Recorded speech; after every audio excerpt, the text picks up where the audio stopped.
손수원 관세음보살님께서 모든 중생들을 보살펴 주시듯이 저희들 또한 살아있는 모든 모두에 행복이 있고 평화가 있고 안락이 있게 하겠습니다. 나머라 다나다라야야 나마갈야바비 세바르사바. 불자 여러분 반갑습니다. 더위에 건강 조심하시고, 그리고 늘 날마다 좋은 일만 있으시기를 기원 드리겠습니다. 지금 저희가 여러분과 함께 나누고자 하는 말씀은 12인연 중에서 무명, 행식, 명색, 유기, 촉수, 애치, 여기에서 좋아하고 거둬들이고 내 것을 만들려고 하는 그 문제에 우리가 만나서 재물도 중요하지 않느냐. 그래서 재물에 관한 그런 말씀을 연속해서 드리고 있습니다. 이제 궁금한 것은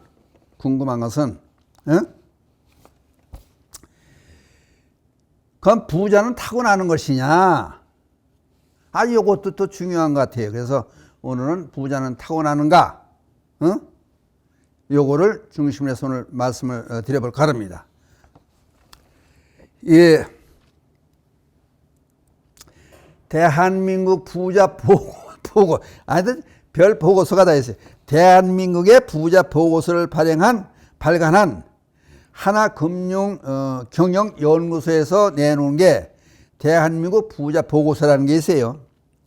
요게 보니까, 여기 이제 부자 기준은 여기는 또, 그 이제 기준에 따라 틀려지니까, 때에 따라서 틀려지니까, 자산이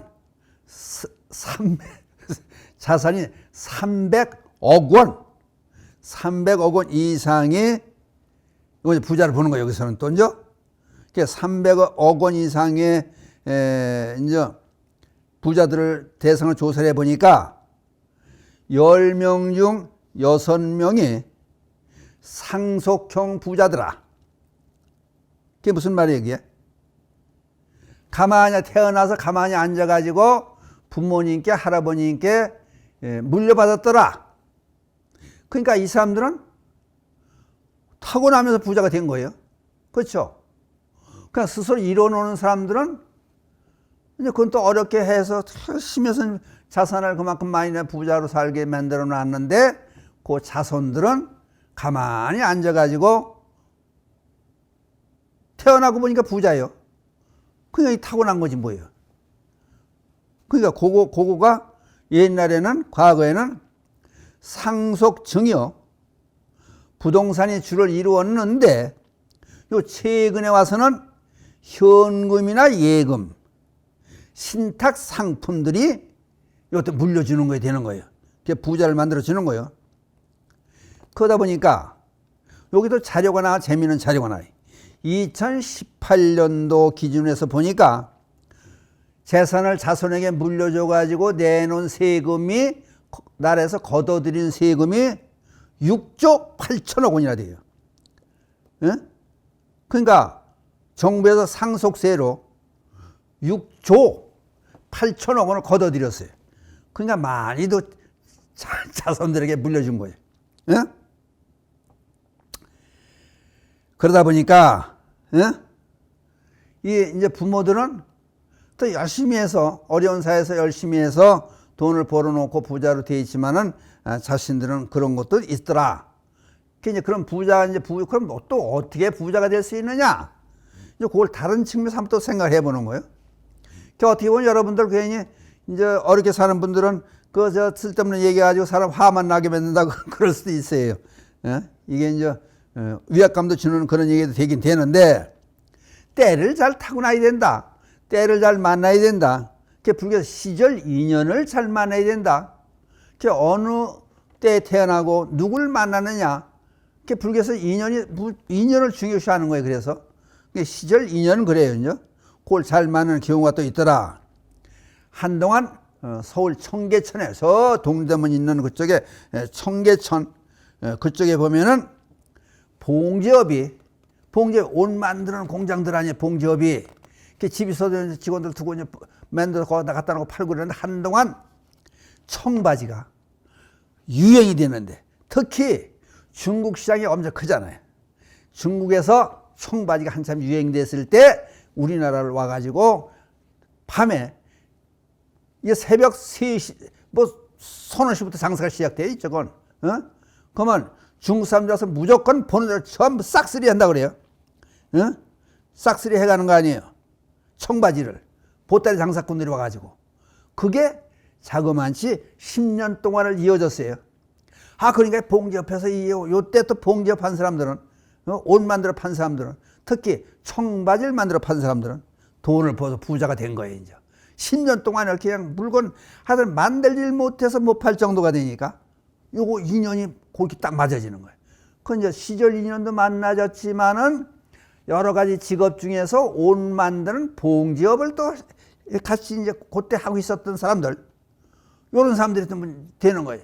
그러니까 그러다 보니까 청계천 이쪽에 동대문 이쪽에는 관광버스가 수백 대가 뻗쳐서 지방에서, 와가지고 밤에, 전날 와가지고 밤새도록 그 새벽장에 쓰니까요.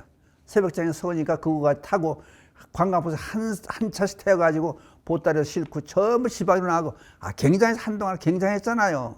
그냥 그럴 호황을 또 만난 사람들이 부자로 살고 있는 거예요. 그러니까 요걸 이제 무슨 얘기를 하고자 하느냐면은, 누굴 만나느냐, 어느 때를 만나느냐, 어느 때 어느 시기에 태어나느냐, 요것도 중요한 거예요. 그냥 부자가 되려면은 이제 그 얘기 해보는 거예요. 그러니까 요것도 타고나는 부자가 되는 거예요. 어느 곳에 태어나느냐, 저 아프리카 어렵게 먹을 물도 없는 데 태어나면 이건 죽기 아니면 살기로 고생은 바가지로 하는 거지. 근데 여기 이제 요게 봉지업을 하는 사람이 청계천에서 장사하는 사람들은 요 돈을 많이 벌었더라. 그 다음에 또 한 예가 이제 무슨 예가 나오느냐. 양계장을, 이제 사는 게 조금씩 좋아지기 시작하니까 영양 보충을 하려니까 이제 계란을 먹어야 되는 거예요. 그 계란을 많이 먹어야 되는 거다. 그러면은 요게 양계장을 하는데, 도시 복판에서는 양계장이 될 수가 없잖아요. 도시 변두리, 서울 변두리라든지 대도시의 변두리에서 해야 돼. 왜? 닭에서 나오는 배설물도 있고 냄새도 나고 요게니까 그 양계 시설을 갖출 수가 없는 거 아니에요? 그러니까 서울시 외곽에서 하고 도시 외곽에서 양계장을 운영하려면은 땅을 또 많이 써야 할 거 아니야. 그 싼 땅을 사가지고 양계장을 만들어 닭을 수천 마리, 수만 마리, 뭐 어떤 데는 몇십만 마리 키우잖아요. 수만 마리를 키우는데, 이것도 한참 하다 보니까 우리나라가 요것도 시절 이론도 같이 연결되는 거예요, 이제. 경제가 발전되다 보니까 재개발 사업이 되고, 요 논이 땅으로 변하고, 요 서울 외곽이 집터가 되는 거예요, 이제. 그러니까, 이 싼 농사 짓던 땅들이 변해가지고 집터가 되니까, 여기 그 차익이 엄청나게 많이 재개발이 되니까, 땅이 수용이 되다 보니까 비싸게 땅을 팔게 되는 거예요. 그래 부자가 되는 거예요. 그래 또 부자 되는 사람들은 요래 가지고 이제 수용이 될 수도 있고 땅이 수용될 수도 있고 재개발이 되니까 비싸게 값이 뭐 10배, 20배 막 올라가니까 땅을 팔고 그 돈 가지고 또 조금 떨어진 데 가서 또 이제 양계장을 또 하는 거예요, 이제. 그냥 이제 면적을 많이 들어가니까. 그러다 보니까 또 어느 정도 하다 보니까 또 재개발이 또 되는 거예요. 그러니까 땅값이 또 올라가는 거예요. 지금 보세요. 서울하고 인천, 서울하고 문산 이쪽에 의정부 이쪽에 더 붙어 있잖아요, 다. 그게 수도권이 됐잖아요. 그게 공장하던 사람들이 이것저것 공장하는 사람들이 공장을 도심에서는 못하니까 외곽으로 나가서 땅을 사가지고 공장 짓고, 저희 신도들도 그런 사람들이 많아요. 그러면 한참 공장을 하다 보니까 땅값이 많이 올라가는 거예요.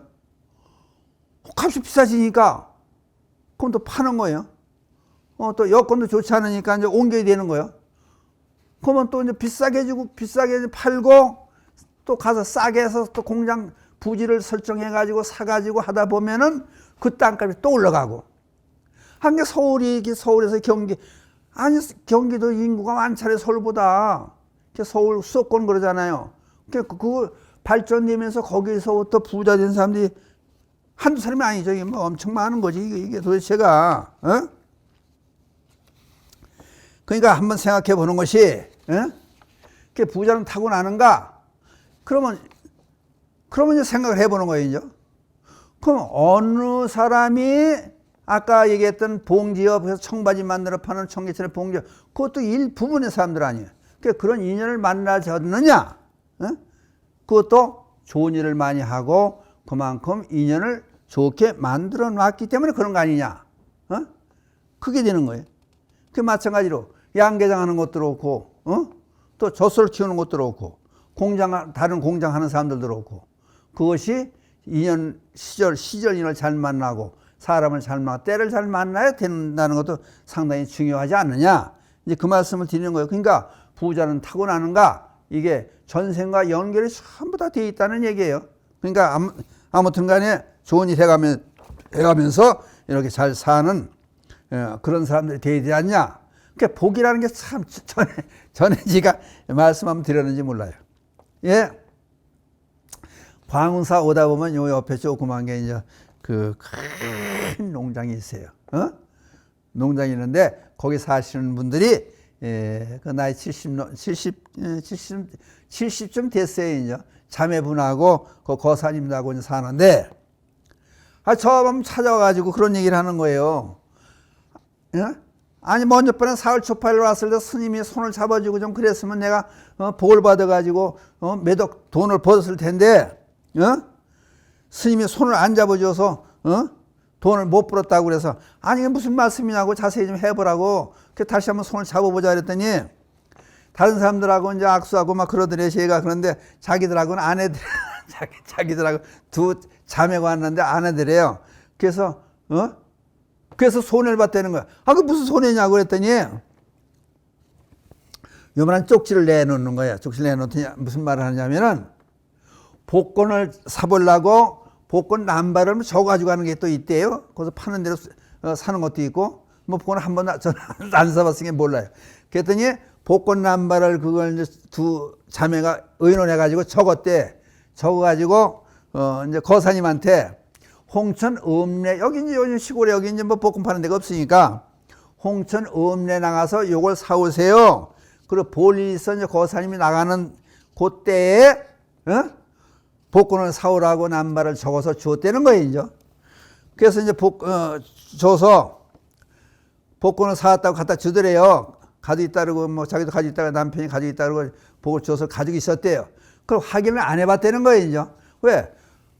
요런 남바로 사오세요 하고 적어줬으니까 그걸 사왔으려니 하고 있는데 발표날에 딱 펴보니까 아니 자기들이 적은 남바가 1등이 돼가지고 27억이 당첨이 됐다는 거예요. 그러니까 남바는 엉뚱한 남편이 자기 마음대로 했다는 거 아니에요. 그래서 그때 예를 들어 스님께서 손을 저희를 사흘 초파를 지난 다음에 바로 그랬대요. 잡아줬으면 27억을 받았을 텐데 이거 아깝게 놓으셨다고 두 자매가 그냥 그 70된 두 자매가 그냥 안타까워하는 거예요. 그 가만히 생각해 보니까 복이라는 게 요게 때가 돼야 되는 거예요.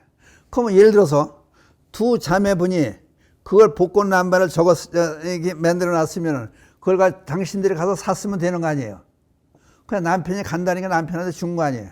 그러니까 요게 요 사람에서 요 사람 건너가면 또 이게 틀려지는 거예요. 인연이라는 게. 그 복이라는 게 이렇게 까다로운 거예요. 그러니까 참 요게 그게 억지로 할 수 없는 거예요. 그렇다고 해서 당첨되는 사람이 우연이라고도 볼 수 없는 거예요. 그 또 어떤 사람 그렇잖아요. 부인이 뭐 30억짜리 뭐 며칠 전에 뉴스에 나오더라고. 30억짜리 부인이 복권에 당첨됐는데 남편하고 이혼해드래요. 그 뉴스거리가 되지요. 그 이왕이면은 남편하고 그렇게 살다가 복권을 사가지고 30억짜리 당첨이 됐으면은 같이 살 생각을 하고 이혼을 해야 할 텐데 돈이 생겼으니까 남편 필요 없다 그지. 나 혼자 살겠다 이 돈 가지고. 요런 사람도 있는 거예요, 이제. 그 남편한테는 돈복에 해당이 안 되는 거예요, 또. 이것도 또 문제가 되는 거예요, 이제. 그러니까 한 번쯤 생각해 볼게. 복이 있어야 된다. 그럼 복은 어디서부터 오는 거냐?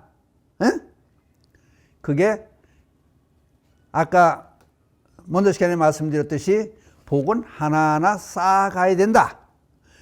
은행에 예금하듯이 쌓아가야 된다. 이번에 올림픽이 있었잖아요. 거기에 보면 그 금메달 타고 은메달, 동메달 탄 사람들 보세요.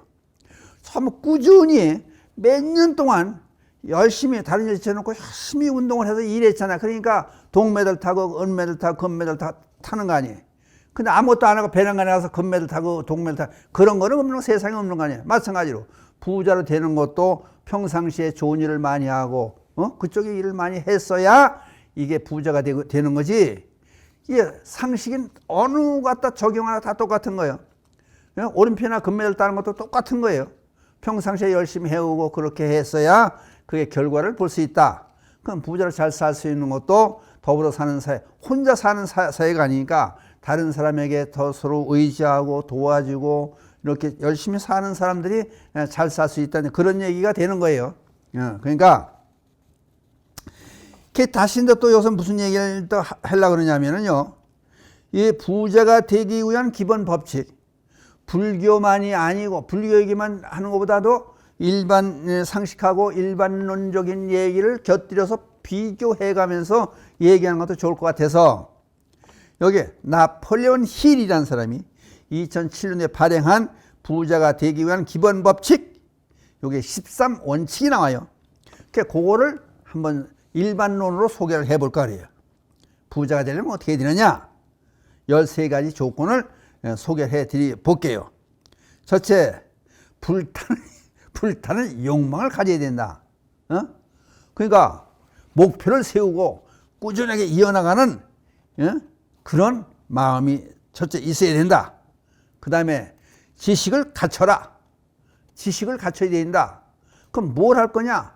그 분야에서는 자, 용접에 관해서 또는 주식하면 주식에 관해서 또는 부동산은 부동산에 관해서 또는 아까 먼저 시켰던 봉제를 하려면은 그 봉제에 관해서 그쪽에 전문적인 지식을 갖추도록 애를 써라.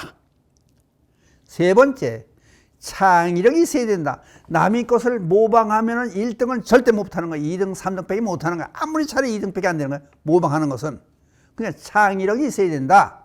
새롭게 만들어낼 수 있는 그런 기틀이 마련되어야 된다. 그 다음 네 번째, 계획을 잘 세워라. 계획 세우는 게 상당히 중요해요. 놀러 가다 여러분 피서 가잖아요. 휴가 피서 가면 어디로 갈 것이냐? 누구하고 갈 것이냐? 교통편은 어떻게 할 거냐?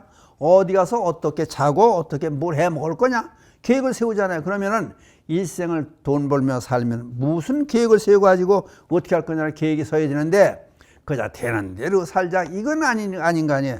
그러니까 하다못해 뭐 잘 된다면 그거 쫓아가서 몇 달 해봤다가 또 다른 거 했다. 계속 그러면은 남 흉내만 내다 고생만 하고 마는 거 아니에요. 그 다음에 이제 다섯 번째, 노력을 게을리하지 말아라. 우물을 받아 한 우물을 팔아 거지 이제 계속해서 해라. 불교에서 보면은 대개 이제 그 경기 흐름이 천일을 보내 천일.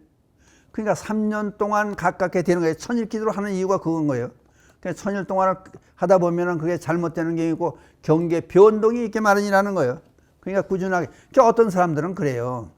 요게 잘 되려면은 예를 들어서 자동차 무슨 뭐 공장을 한다, 뭐 자동차 판매를 한다, 자동차가 수요가 많이 될라 그럴 때 또 그만두는 사람이 있어요. 이게 또 문제가 되는 거예요. 그러니까 노력을 한결같은 노력을 해야 된다는 얘기가 여기서 나오는 거예요. 그 다음에 신념을 가져라. 그러니까 예를 들어서 내가 지금 하고 있는 일은 반드시 발전이 돼가지고 국가에도 기여하고 다른 사람에 도움이 되는 훌륭한 일이다. 요거를 가지고 굳건하게 생각하고 일고 나갈 생각이 있어야 되는 거예요. 잘못된 뭐 일단 도둑질을 하려고 뭐 그쪽 장비를 만든다든지 또는 무슨 마약을 만든다 이거는 아니잖아요. 그 다음에 일곱 번째, 잠재의식을 활용하라. 요건 뭐냐면은 자기가 잘할 수 있는 게 있거든요. 누구나.